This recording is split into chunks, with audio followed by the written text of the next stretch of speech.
So who I am, I'm a veteran. That's not a picture of me, but that was one of the vehicles I operated or was in Germany.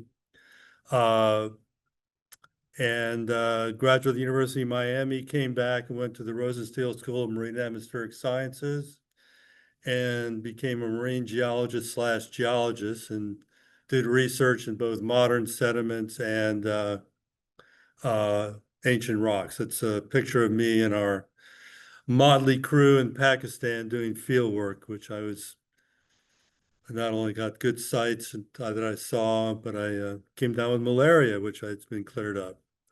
So it's been about half the time in academics and half the time in the oil patch. And for those who say that people that are in climate science are doing it for the money, based on my experience, you make a lot more money in the oil patch than you do in academics. I've also recently been working with the Climate Crisis and Militarism Project within Veterans for Peace. And even though we do nonviolent protests, sometimes we do get arrested. So talking points. So back in the ROTC, we always were taught, tell them what you're going to tell them, and then told them what you tell them. I won't go quite that far, but this is what I'm going to tell you. I'm going to state the problem, which I think most of you already know. Why is military a problem? Talk a little bit about Gaza and Ukraine war impacts. Then explain the title, Another Inconvenient Truth. And then what can we do? Give you some action items. So first, state the problem. Now, I was surprised when I went to the NASA website that this is still up. So thank God for small miracles. As you can see, we're at a 430 parts per million CO2. 280 was, I think, the pre-industrial levels about. And of course, 350.org was, that was stay below 350. So we have a ways to go. Global temperature is already at 1.5. I think it's been there for over a year. That's Celsius. Methane's at, let's see, 1935 parts per billion. Pre-industrial was about 700. So that's not good, especially since methane, as you probably know, is 80 times more heat warming than CO2, but it doesn't last as long. Okay, and the Arctic ice is going down. So this site's still up as of this week. And you probably know this diagram, but this report, the IPCC summary report that came out in 2022, came out just about a week or so before the Ukraine war started, about the same time. It's when Guterres, the Secretary General of the UN, said, this is code red for humanity. It was not really very convenient timing. I mean, I certainly was in the dumps that we're starting a war, and we should really be dealing with climate change. I think even John Kerry said that. But this diagram here that's in front of you showing, from 1990 to 2019, industrial CO2 is in blue. It still keeps going up. Agricultural CO2 is in sort of yellow. Methane is in red. Nitrous oxide is in black. And it's all increasing. Of course, in that report also, it said emissions must peak by 2025. And oh, wait, we're in 2025. And I don't think it says here to avoid 1.5, and we are not officially, but we are in 0.15 C already, a year average. Now, this is some diagrams from the Washington Post a year or so ago, showing China going from 1950 to stretching out into the future, 2050. These are projections in gray. So China's producing more CO2 than we are, but that wasn't until the early 2000s. So the U.S. is in blue, Europe is in gray. This is the per capita. We're still way ahead, and we continue to be in the projections way ahead than China in the per capita. We're number one. That's true. That's what we are at. China is actually now per capita more than Europe. So yeah, this is not a good thing. Cumulative emissions, China's again, we're still number one as far as historical emissions, but 2050 is when it's projected that China is going to match us. So I'm not sure if that's why 2050 is the period that we're supposed to be aiming for to lower our emissions. I'm not really sure. This is another diagram from the IPCC report, which you're probably familiar with, showing the historical emissions, and then going out into the future to 2100 with where we should be to get stay below 2 degrees down here, limit warming, that light green, to stay below 1.5. Again, we're already at 1.5 is in the blue. And based on implemented policies that are currently in place, this is where we're at, which actually take us out to between 2.2 C and 3.5 C, or the average is 3.2, not where we need to be. Why is this important? Another diagram from that IPCC report, well, a different one, same IPCC, but next year, looking at, so these are, graphs or images of the of the world. The color code here is a number of days that you can't work because it's too hot. So the light color is 1 to 10, and then it goes all the way up to the purple, where you can't work any days of the year because it's just too hot. That's just because the plants are dying, but you just can't physically maintain, just can't work because it's going to kill you.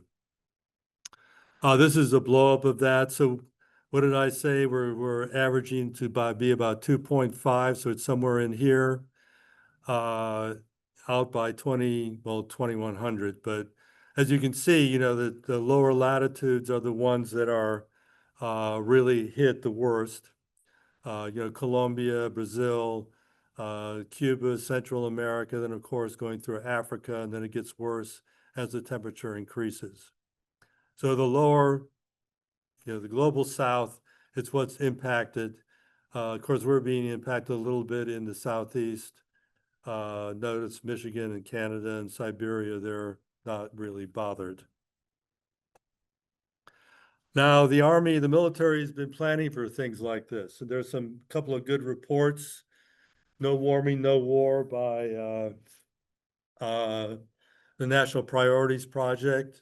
That's where this cartoon is from. But essentially, it shows that countries like the United States and Australia are building essentially what they call an armed lifeboat.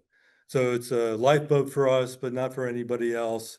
We're going to keep the people that we have, caused the warming and caused their damage, but we're going to keep them out of the country. Another good book, so No Warming, No War, which you can get just downloaded. Storming the Wall goes into more details, where a fellow by the name of Todd Miller actually went out and, he found out that, like the United States is funding a lot of the police that are found in Panama and southern Mexico and things like that. So, and trying to interdict people before they come here. Also, like the Coast Guard's doing practices to make sure they can interdict people that are coming via the water. Also, between 2013 to 2018, so before Biden, the U.S. spent 10 times more on the border, sort of protecting us from the folks that we were disadvantaging with all that CO2 we put in the climate. But at any rate, so we spent 10 times more. During the Biden 4 years with the IRA, it was about equal. So we were spending about the same amount on climate as we were on border protection. Of course, now with Trump, that's He's going to try and make it go away, the climate stuff, that is. Okay, why is the military a problem?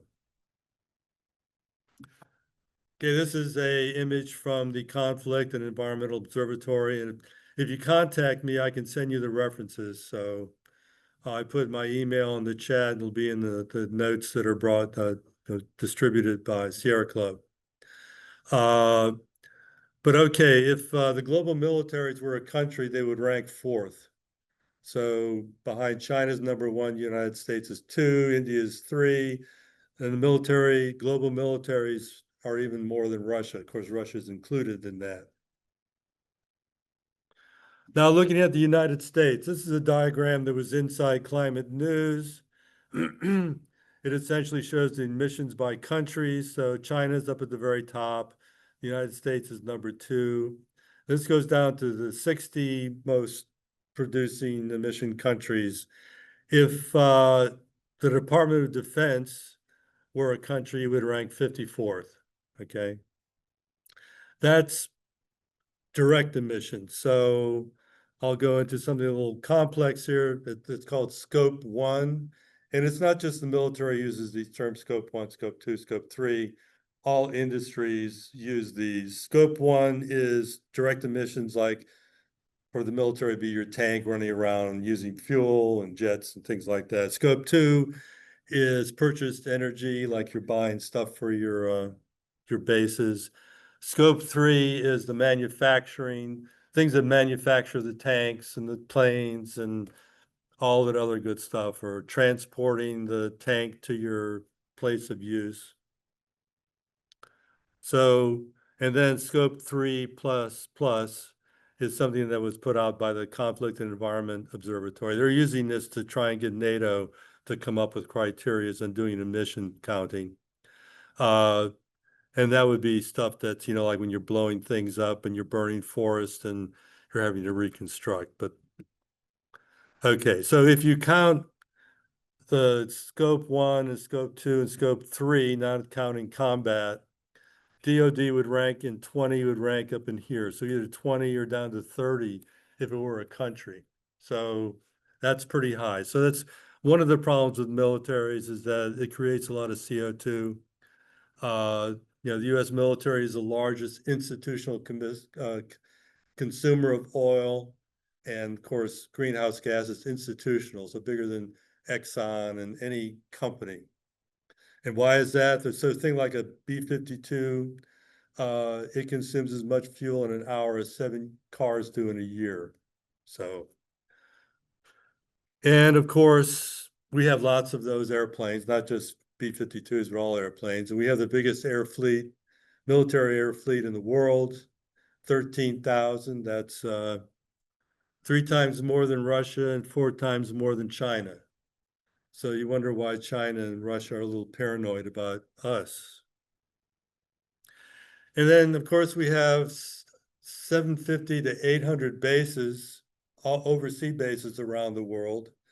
Those all had to be supplied with, fuel and things like that. One thing, we had a meeting a couple of years, well, it was 4 years ago, with John Kerry's staff. And they said, we know all those emissions from those bases are credited to the host country. So that's one of the things you get, one of the advantages of hosting the base.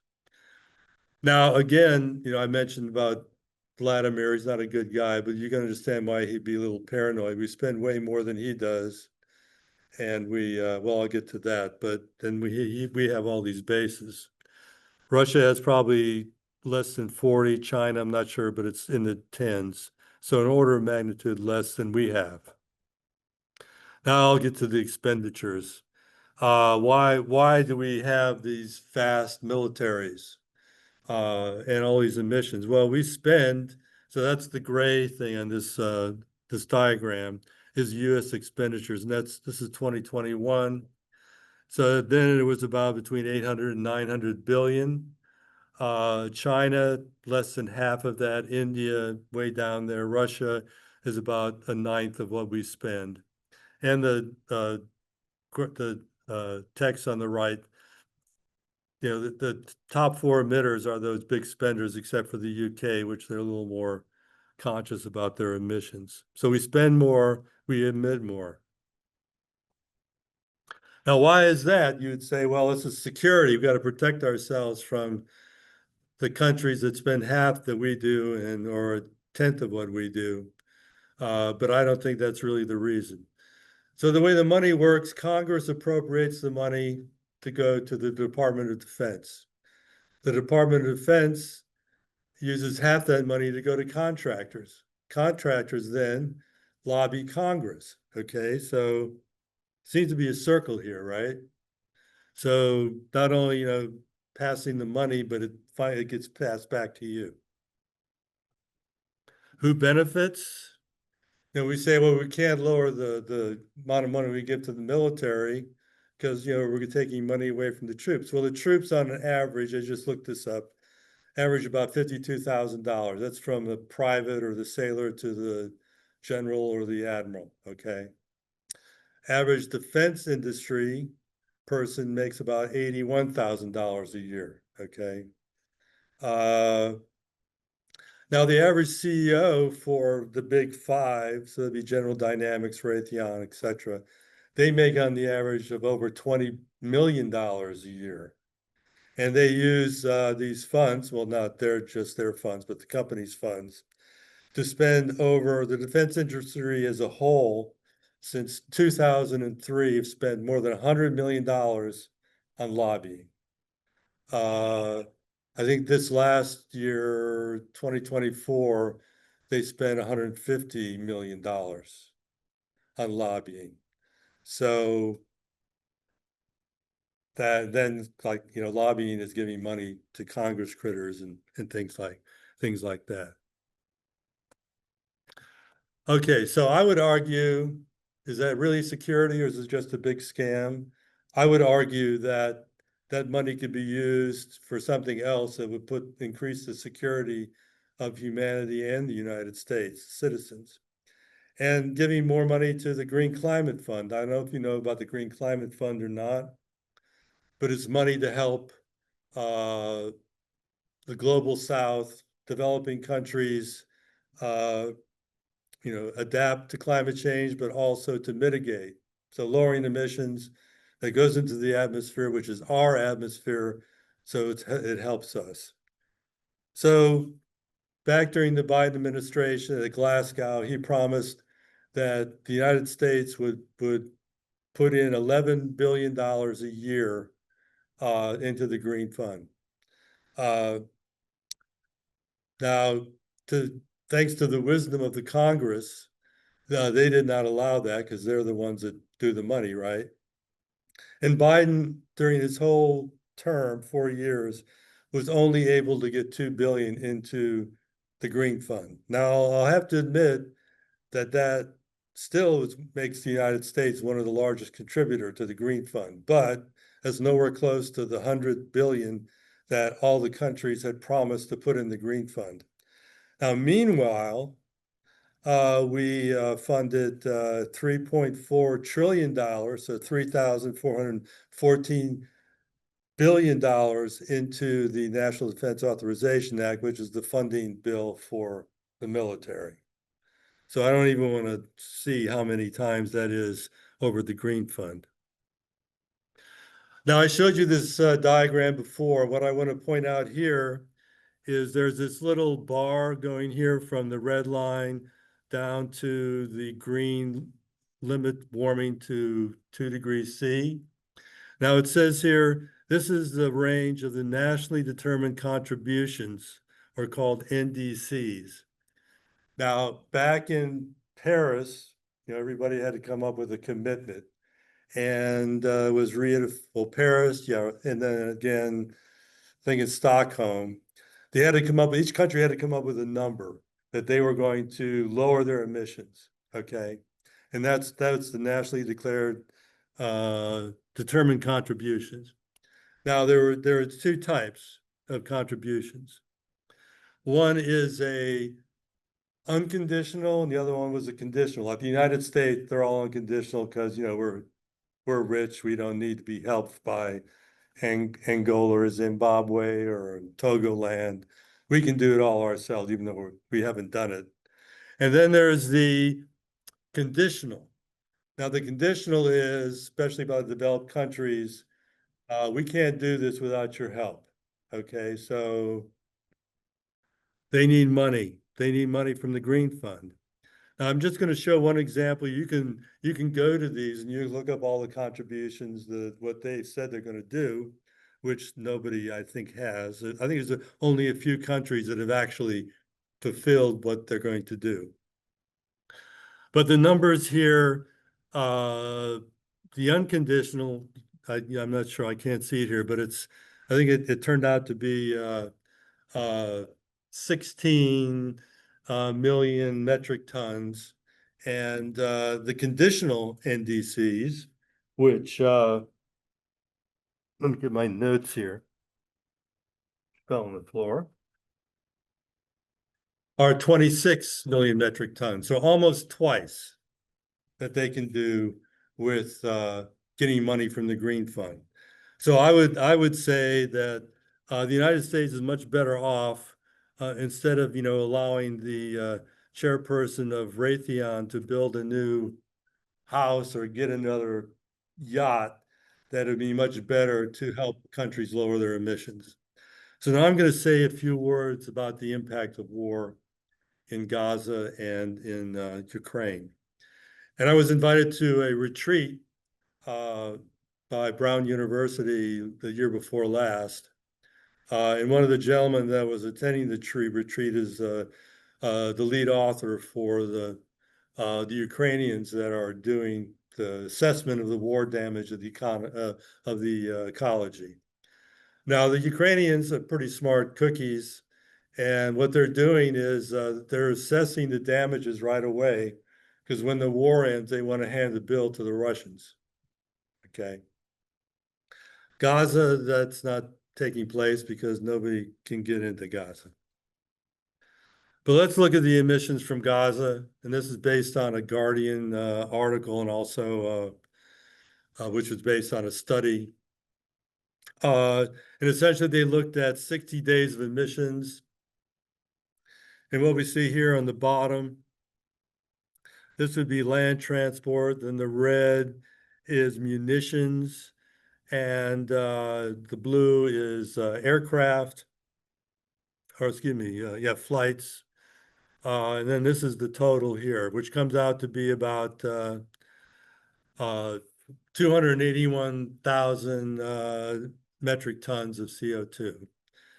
Now, there has been a subsequent study that was done, after I think maybe a year, but essentially the point I'm trying to make, I essentially looked at that, divided it by the 60 days, came up with a daily rate, and then compared it to the Department of Defense emissions. And the Department of Defense expels 30 times more emissions than what's expelled in Gaza during this conflict, the first 60 days. So the point I'm trying to make is, the thing that's bad about Gaza is the fact that all these people are getting massacred. That's what's bad. And of course, it's not helping with international, peace and all that. Now, as far as Ukraine, this is they had 6-month studies, and this one was from the 24 months of war. And essentially, the total emissions are 175 metric tons, which is equivalent to the emissions of the Netherlands for a year, or the Department of Defense for a year, including their military industrial complex, the scope 1, 2, and 3. So, and that's in two years of war, 1 year of the military industrial complex of the U.S. The breakdown is interesting, as far as, estimated reconstruction costs here, 32%, the tanks and all that, the burning of forests, electricity. This is the emissions from all the people that are migrating, leaving the area. Flights is not just combat flights. We can't fly over Russia anymore. They have to fly. If you're going to fly to Japan, you have to route your way around Russia. It's closed airspace. So all that's adding up because there's a lot of flights, going from Europe to Asia and all that. So that's in there too. It's a good study. Recommend looking at it. But I think the real thing about these conflicts is, and I want to mention, if you haven't read the climate book by Greta Thunberg, I recommend it. It's a series of 100 essays. My complaint is that there's none dedicated to the military, except there is one essay. So it's 100 essays by 100 different authors. Uh, but Greta Thunberg has an introduction to each thematic group of essays. And what she's written is brilliant. Highly recommended. Very disturbing. Uh, but this one essay, The Perception Gap, by Amitav Ghosh, he has a couple of paragraphs in there that refer to militarism, and I'll read you one. Nationalism, military power, and geopolitical disparities are fundamental to the dynamics that have repeatedly stymied efforts to reach a global agreement on rapid decarbonization. In that sense, it could be said that conflict and national rivalries are the fundamental drivers of climate change. There's another paragraph in that essay that said, it really says that, and he wrote his essay, the book came out right as the Ukrainian war was starting, that people were able to add, trillions of dollars to the defense budgets, but they couldn't come up with $100 million or 100 billion for the Green Fund. So I think they only came up with a billion or so. I don't remember, but it was a paltry amount. So people have their priorities of arming themselves. This is not just the United States, it's all countries. But I would say the United States is a big driver of everybody arming. We're going in there and telling NATO they have to do 5%, but there's a big group of people over there that say that's not a good idea. All right, so now, why did I call this another inconvenient truth? So in happy days, Biden get the IRA, Inflation Reduction Act signed, so that was good. Still, it was, a paltry amount that was coming out in a year versus military expenditures. Also good news, when Congress was in the control of Democrats, I mentioned the NDA is the National Defense Authorization Act, they put into these bills, which are hundreds, like 900 to 1,000 pages. Thank God that you can do searches on PDFs, so I could search these things out. One of the things in the 2021 bill was they required the Secretary of Defense to submit to Congress a report on the Department of Defense greenhouse gas emission levels for each of the last 10 fiscal years. Hooray, they're being told they got to report their emissions. Okay, so FY 2022, plan required not later than September 2022 that Secretary of Defense has to come up with plans on lowering their emissions. Good news. Okay, this is the report that came out, and you can't find it anywhere. It was sent to me by another researcher, but it was only issued to the Armed Services Committee and whatever other secretary that was. It shows that emissions go down from 2010 to 2019, but I've been told that's largely due to the fact that they switched from coal to natural gas. So, okay, can't find it. I got it. I gave it to an Inside Climate News person, and she put a link to it in the paper. So if you want to look at it, I can send you the link to the Climate newspaper, and then you can go find it. Now it's in one of those, what do they call it, Wayback Machine websites where, that were formed during Trump 1.0. So, and the Army, Navy, and Air Force came up with plans. They published plans. U.S. Army said they were going to go to net zero by 2050. So did the Navy. DAFT is the Department of Air Force, which includes the Space Corps, Space Cadets. They said, yeah, that's a good idea, but we're not going to say anything.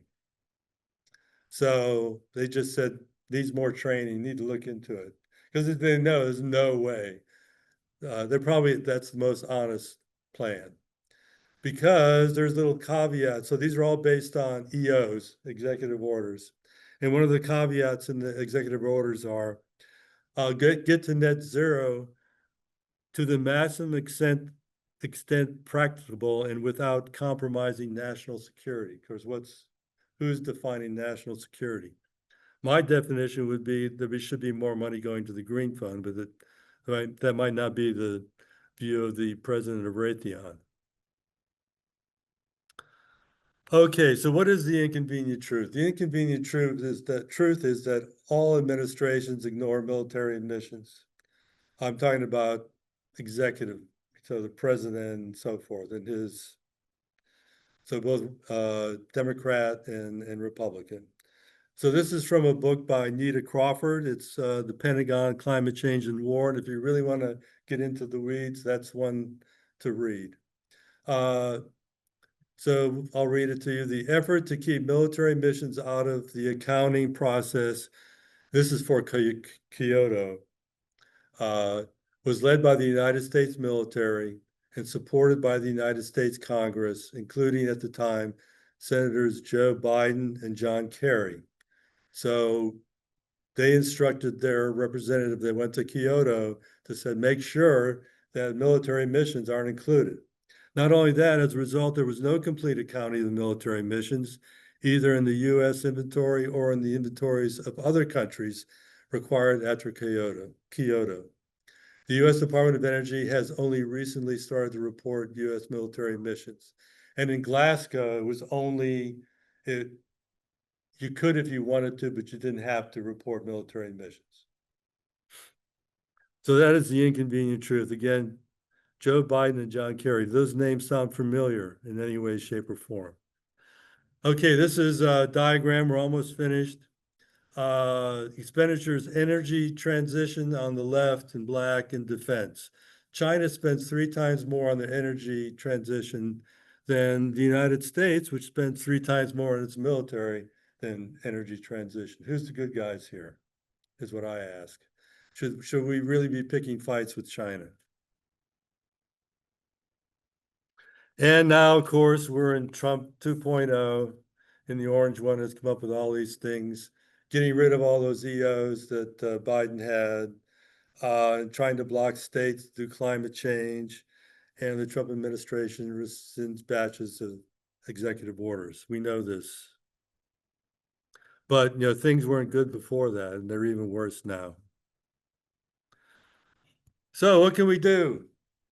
You're an environmental organization. Well, this is an environmental organization. I belong to this organization. Include militarism when you're talking about climate. It's part of it. Urge major cuts from the Pentagon when you're talking to your representatives and your senators, especially Alyssa and Gary.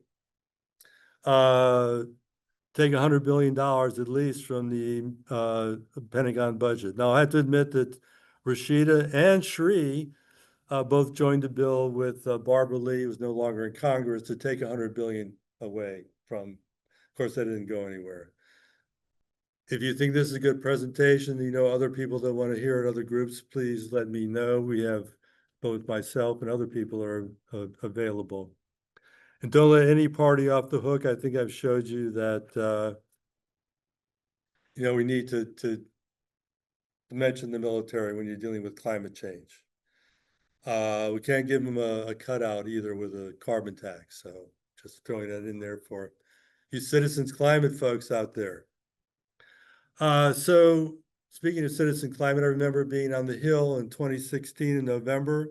Mary, I don't know if you were there or not, but that was the time that Rise Up and AOC occupied Nancy Pelosi's office. Citizens Climate Lobby doesn't do that sort of stuff. But there was no mention by Sunrise and a lot of other folks about militarism. In 2022, when we went to Washington and to do all sorts of stuff, we ran into a group, and they're all in for military. And recently, even though I mentioned that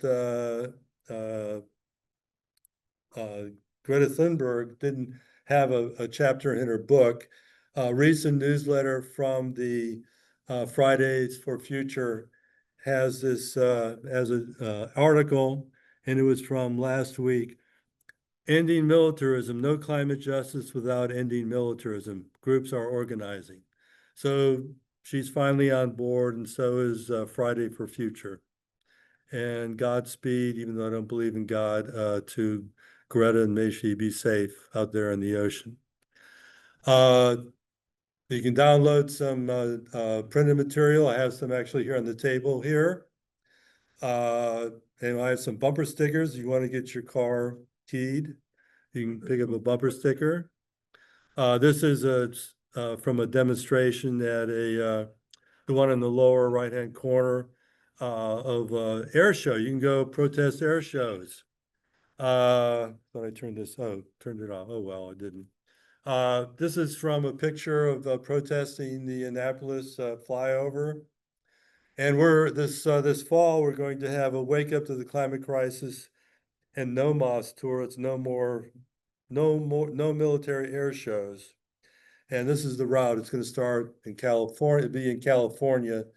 If we get funding for the year following 2026, we'll do this out in the Midwest and in the South.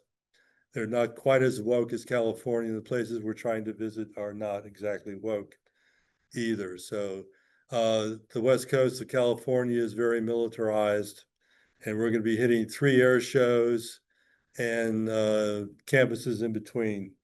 And we're already organizing with student groups and faculty to do workshops and then show a movie called Earth's Greatest Enemy, which is just coming out about this. So that's it. If you have any questions, I'm happy to entertain them. Well, because they're trying to catch up with us and they can't just do it with solar. So they got to cut out. Like I said, you know, their emissions are not going to rival or not be equal to ours historically until 2050. So they got to buy all developing countries, and they're still considered a developing country. So they're trying to still grow their economy. That's why they're doing it. That's what I assume. One of the advantages that the reason why they can do all these things is nobody's going to give them any lip. There's no NIMBYs in China. If they are, they disappear. So, I mean, they're building. I mean, they have more. I think there's more electric cars in China now produced than anywhere else the world combined. But they got a long range plan, and the way to do this is they need the coal to produce the energy to do their manufacturing. It would be nice if they were to cut it off. I think they said they were going to peak in the 30s. They're actually going to be a couple by 35. I think they're going to be a couple years early. So the question was for those folks that couldn't hear it was why is China still building coal plants? And the answer that I think is that because they want to maintain their manufacturing capabilities and they need the energy. And probably for AI too. We all need more coal plants for AI, right? Are there any questions from the audience? I'm not sure Well, I heard back from Senator Peters that he's happy about some new kind of warplanes at Selfridge. And I can't imagine how he justifies that additional pollution. Do you have any thoughts on that? Show me the money, the votes. Even Bernie is happy about. He wants to get the new F-35s in Vermont. Really? Is that okay? Or did Peggy, did you want to say, did I answer? I didn't really give you an answer. It was like more of a frustrated response. Okay, yeah, I agree. That's kind of the assumed answer, but it's to hard to think that he, Whenever we meet with these folks, we got to say, hey, what's more important? And I haven't done the numbers on the benefits for the, by giving money to lower emissions than military, but because I'm not sure how realistic those numbers would be, but Yeah, I think that there's an intense effort to make Michigan a more militaristic state. Um, but I think it's that there's an opportunity out there to reach people with an understanding of the way that the military, in numerous different ways, affects the environment, and destroys, you know, or endangers land, wildlife, and as well as the air and the climate. And there's a lot of, I worked with a bunch of people up in northern lower Michigan, against the Camp Grayling expansion plans, and found there was an awful lot of receptivity of people who are very conservative up there, and outrage. I was just saying, I think there's a lot of receptivity and basis for education and coalition work, on the militarism stuff. I would just say one thing about a couple things about China. I think when you look at those stats, you're not, the US portion doesn't include the stuff we buy from China and Southeast Asia and South Asia and around the world. And the greenhouse gases that we are essentially purchasing, and therefore part of creating. So yeah, so I think there's something to be said for the US role being actually even higher than what those figures suggest. China has been adding solar energy at a rate that dwarfs everybody else in the world combined, in the last few years, and may have already peaked in terms of its greenhouse gas emissions. At least there was, I understood, a slight reduction from 23 to 24. Whether that continues, I don't know. So there's and the cheapness of the solars panels that they're producing is resulting in growth of solar elsewhere. And I think that's, so there's something positive to look at in terms of the growth, particularly of solar around the world. And I think China's a big part of that. Hopefully they will see that that should be the mainstay of their economy. Let me just ask you, Jim, because you're talking about environmental organizations and this issue. What about the Sierra Club? I mean, I know there's been some resolutions about military greenhouse gas emissions. I know there was a lawsuit the Sierra Club brought 10 or 15 years ago about tar sands oil being used by the military in an attempt to at least curb something. What do you have a sense of what the Sierra Club's positions or activities? Is there cooperation there?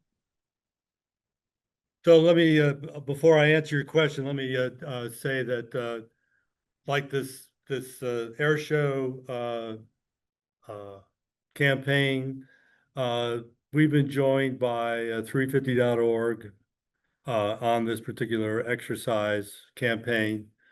So that's, national organization that's environment, obviously. The folks in San Diego who have been protesting the Top Gun, that's the Top Gun air show, Miramar. they have gotten a petition of a lot of groups within San Diego to get rid of the air show. Still have a long way to go.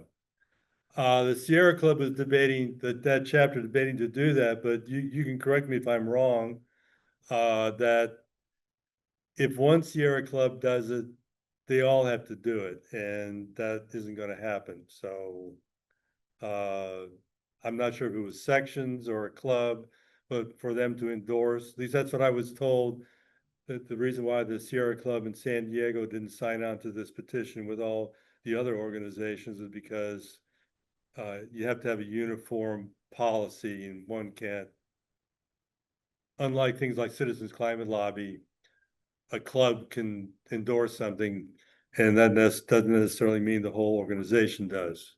Do you know about that? You're a lawyer. Do you know about the rules? Well, I know that Your club? I know that that a chapter can't take positions that are outside, and different from, or certainly that contradict the national organization, but they can apply general principles that the national organization endorses to their own situation. So the Sierra Club in Michigan came out against the expansion of Cap Grayling, came out against plans to increase bombing test runs and allow flights to be lower over areas where it may affect wildlife. And those were not, exact, they were applying the national standards about military effects on wildlife and wild lands to the Michigan situation. So I think there's some leeway there. And the fact that our chapter has taken some positions, I think, like that, gives us a sense that we could do more. Well, I said we have a contact with the National 350 that had them sign on, not as, we're not collecting money for that, even though we are collecting money, but not from the organizations per se, but just as being a supporter. So National 350 is signed on. I wouldn't know how to, we've been protesting with one of the national people. My only contact with national would be, you folks in this room, so, and in the screen. If you think that might be a try to, have them endorse, anti-militarism concept, I'd be happy to try it. But I think just me sending a letter probably wouldn't work. Maybe I could send it to Jerry and the folks here, and they could forward it up, something like that. Well, let's give it a try. Okay, sounds good. Thank you. Let's see. If people are asked to choose between defense and climate, they will currently choose defense. Yes, that's why we have a climate and militarism project, climate crisis and but if it is a question of highly excessive defense spending versus budget and climate has a much better chance. So I dreamt up this particular campaign that we're going to start in California the day after Donald got reelected. And the reason why I did that was I was going, how can all these young people just think that the price of eggs is more important than their future and with climate change? So I'm just trying to, I approached my cohorts in Veterans for Peace, hoping that they would shoot it down. They said that's a good idea, so let's go out and do it. So we're going to go to air shows, like I said, and we're going to go to campuses, try and go on to the communities and say, hey, wake up to the climate crisis. This is your future. You need to, next time you vote for people that are going to do something about climate. So that was, I hope I answered your comment, David. So I think it was the Todd Miller book, Storming the Wall, where he mentioned he was in Paris for the COP. And if I recall, that's when there was a terrorist attack. But he attended a conference by sponsors, sort of like the defense industry, that was gearing up for border security. And it's the same folks. I mean, it's Boeing and Raytheon, and they're all, I mean, they're just looking at this and their mouth is watering and going, hey, wow, this is cool. We're gonna make some more money doing this too.